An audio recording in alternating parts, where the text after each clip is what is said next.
This is Art Sense, a podcast focused on educating and informing listeners about the past, present, and future of art. I'm Craig Gould. On today's episode, I speak with legendary artist Raymond Pettibon. Pettibon rose to prominence in the 1970s by being the visual force behind South Bay punk scions like Black Flag and the Minutemen. Known for his characteristic paintings which employ mark making more closely akin to drawing and printmaking, combined with handwritten prose, he explores themes as diverse as literature, art history, philosophy, religion, politics, sports, and sexuality. His work can be found in every major institution, and he's represented in New York by David Zwirner. At the end of the episode, I'll be taking a look at some of the week's top art headlines. But first up, the prolific pursuit of thought with Raymond Pettibon.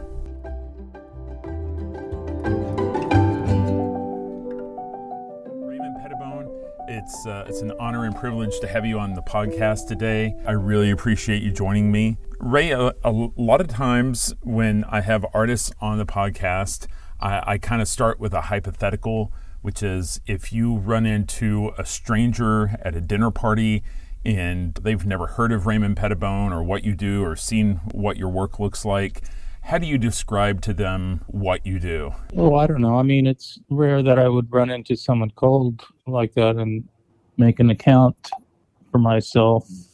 What I do, I mean, I make art. That's pretty much encompasses that. Of course, it's my own way of making art, etc. Your images are pretty recognizable. I think most people that know your work will recognize it in pretty short order. There are some pretty common motifs. Part of it's just the mark making, right? Yeah. Well, what do you think attracts you to the strong use of line? Well, I come from the drawing and etching tradition, and that's pretty much how I learned to draw was from etchings and comic books. And even though there may be a painterly quality to some of the work, that's the source. Cross-hatchings, line work. Maybe it's an unfair comparison, but sometimes I kind of see like your work and Lichtenstein's work. He does all this work with Binde dots. You have all this amazing cross-hatching. Were the inspirations from popular media when you first started, comic books and things like that? Just a visual part of it. It was how to learn to draw, with what means I had necessary. And compared to Lichtenstein, my drawing style is more instrumental. It's not, I love Lichtenstein, but it's a very different type of art than that. I think I assume he came out of the abstract expressionism and pop related more to, same way Warhol did with the dots from lithographs or comic books, Sunday comic books anyway. But that's more self-consciously applied.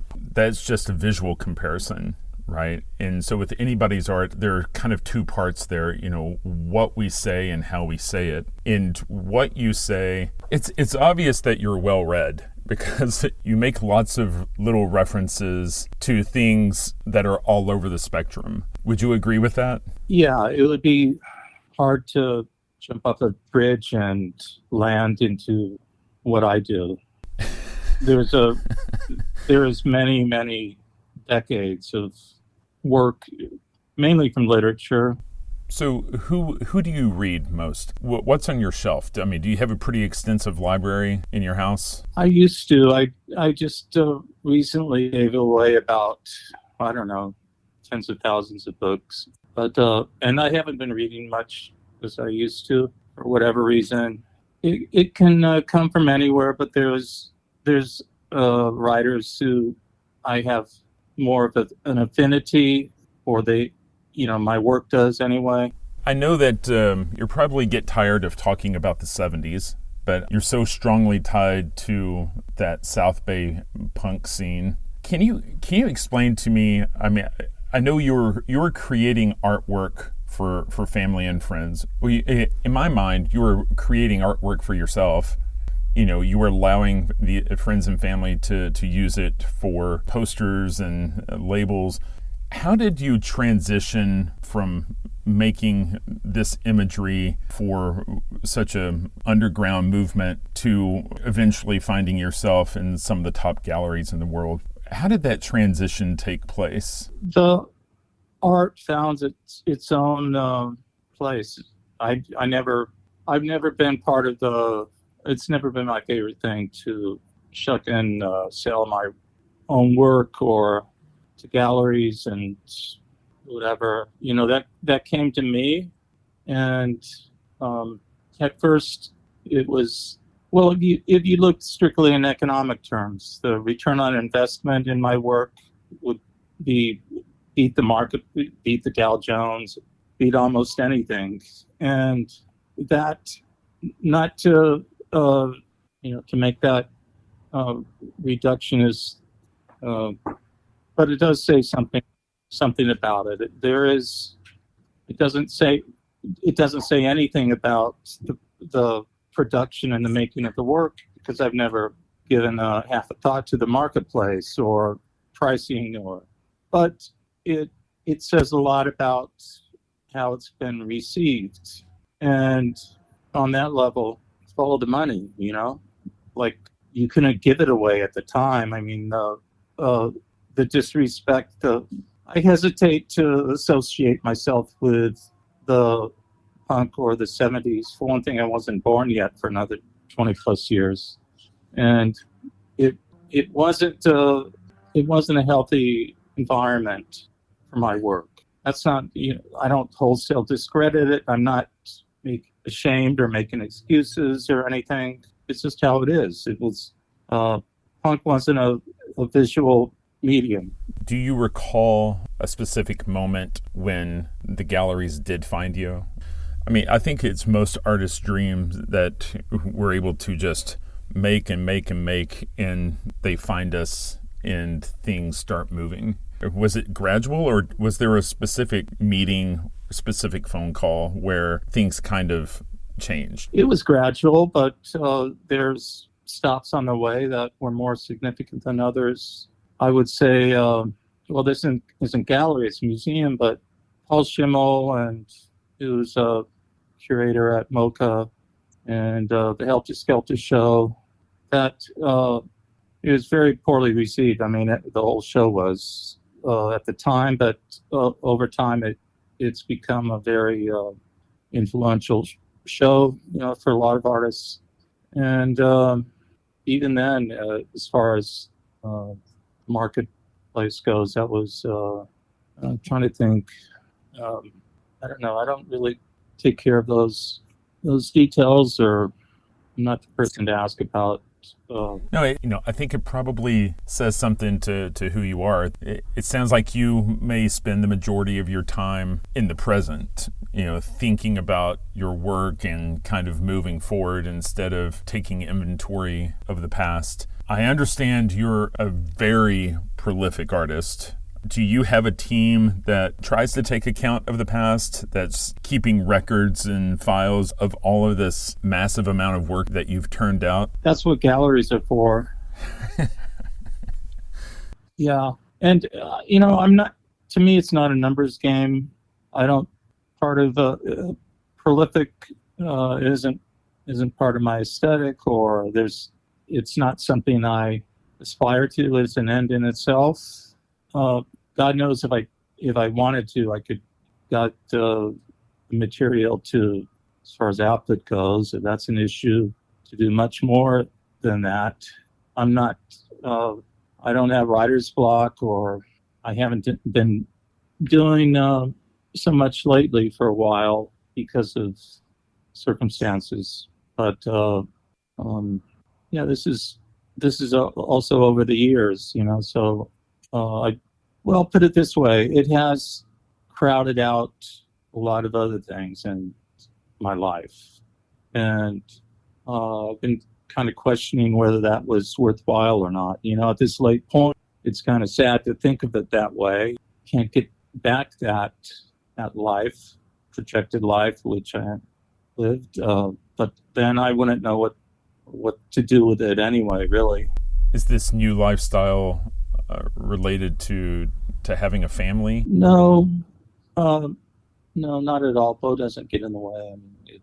I mean, I've been going through a divorce the greater part of the last 10 years, so that's really not an issue anyway.